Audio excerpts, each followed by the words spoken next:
जय हिंद बच्चों। तो क्या हाल चाल है, स्वागत है आप लोगों को फिर से अपने एस एजुकेशन के यूट्यूब चैनल पे। फ्रेंड्स, हम लोगों ने इलेक्ट्रिसिटी चैप्टर विद्युत धारा में सेट नंबर 1 से लेकर 7 तक बहुत ही पॉजिटिव वे में ख़त्म किया है। ये सेट नंबर 8 होने वाला है।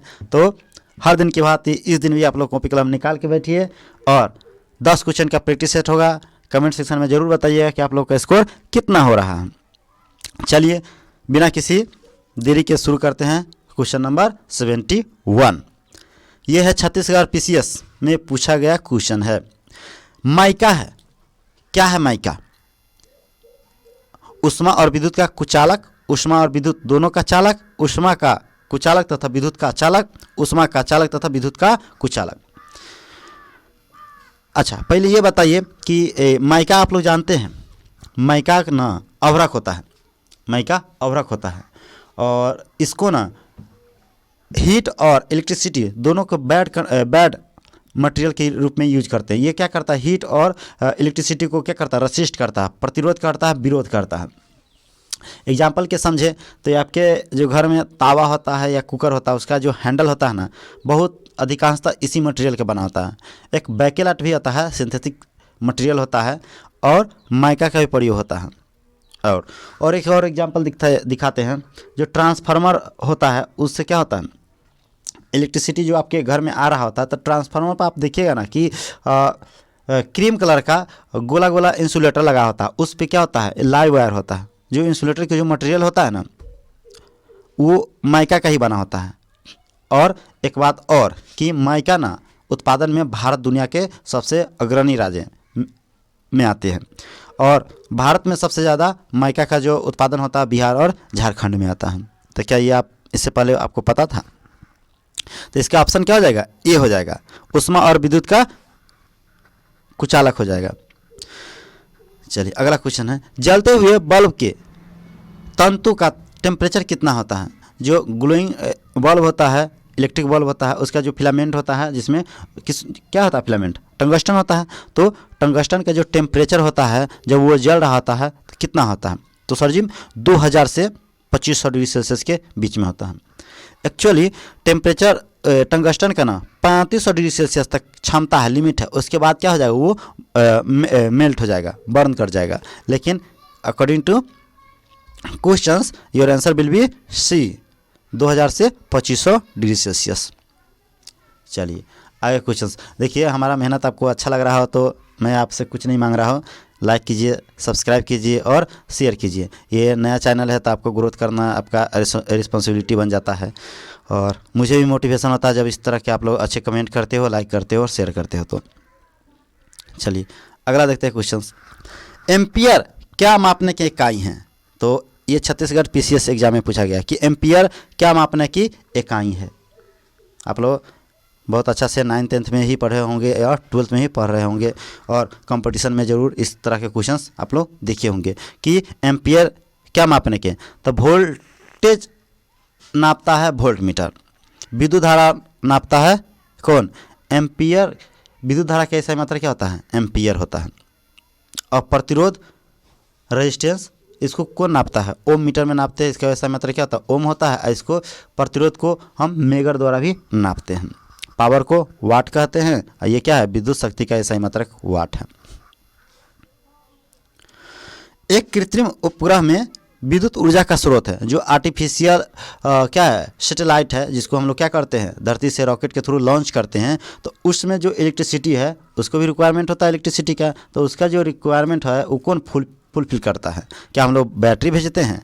ऑप्शन देख लीजिए, लघु नाभिकीय रिएक्टर, सौर सेल, थर्मो पाइपलाइन, लघु नाभिकीय रिएक्टर।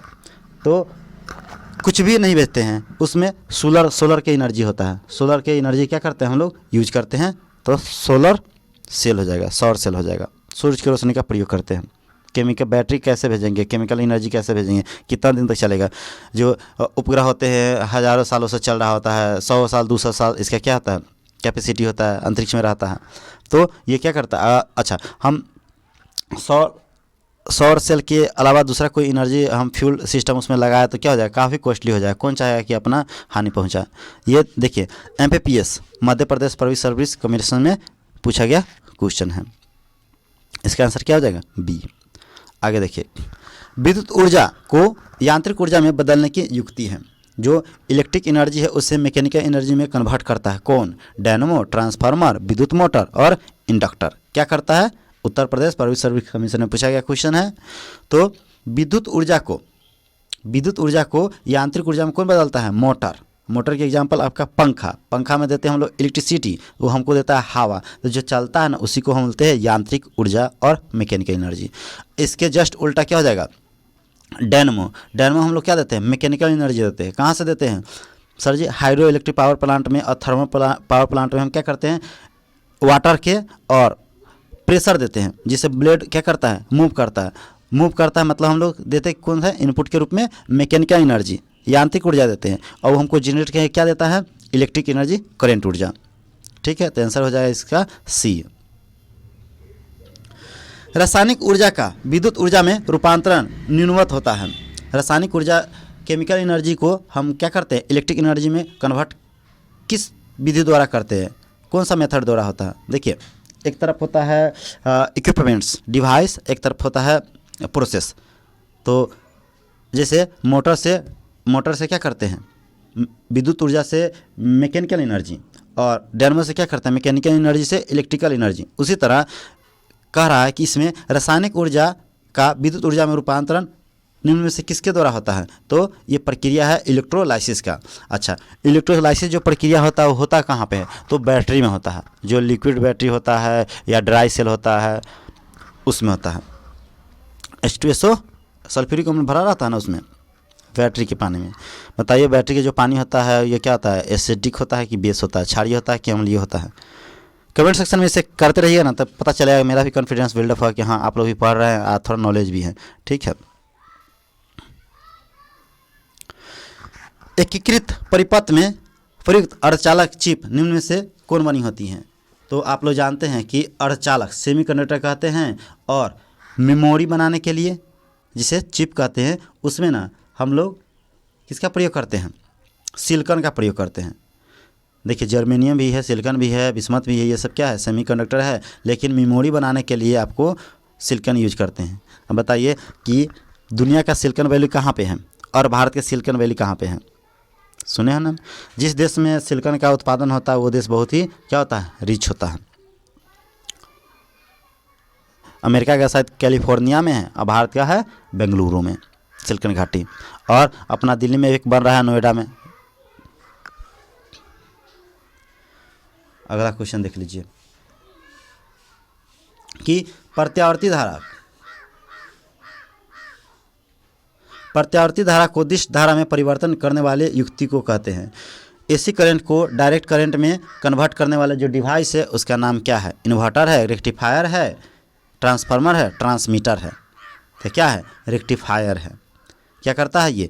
एसी को डीसी में कन्वर्ट कर देता है। जो आपका बहुत सारा इक्विपमेंट्स होता है जो डीसी पे काम करता है, आपको सप्लाई क्या है? एसी है, तो वहाँ पे क्या रिक्वायरमेंट होता है? रेक्टिफायर का। ट्रांसफार्मर प्रयुक्त होते हैं एसी को डीसी में बदलने के लिए, डीसी को एसी में बदलने के लिए, डीसी वोल्टेज को उपचयन करने के लिए, एसी वोल्टेज का उपचयन या अपचयन करने। तो ट्रांसफार्मर का काम है एसी को स्टेप अप और स्टेप डाउन करने के लिए, बढ़ाने के लिए, घटाने के लिए।